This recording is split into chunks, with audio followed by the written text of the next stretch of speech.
L'homme donna un coup de poing.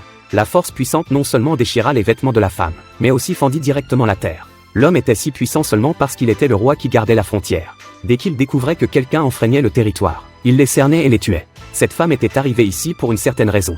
Elle avait failli perdre la vie à cause de l'homme.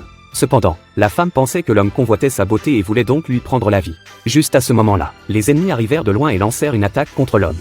Cependant, l'homme ne fit qu'un léger geste de poussée et les envoya voler plusieurs dizaines de mètres. Cependant, les ennemis, insatisfaits, utilisèrent leur plus puissante technique. Le résultat fut qu'ils furent directement soulevés par l'homme et violemment jetés par terre. À ce moment-là, 4 de ses subordonnés arrivèrent ici et lui dirent que son grand-père, avant de mourir, avait espéré qu'il puisse se marier.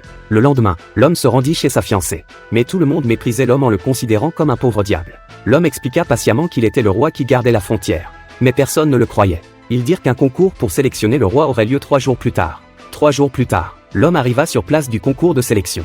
On le vit s'asseoir directement sur le trône. Cela provoqua directement la colère de tout le monde. Juste à ce moment-là, le dieu de la guerre apparut. Un jeune homme de famille riche, voyant venir le dieu de la guerre, s'avança immédiatement pour demander au dieu de la guerre de tuer l'homme.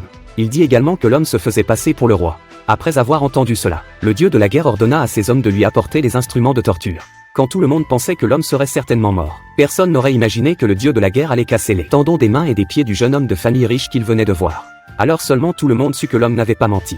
Mais il ne croyait toujours pas que l'homme était le roi. Ainsi, tout le monde se mit à l'insulter. Voyant que ces gens étaient si têtus, l'homme montra immédiatement son coup de maître.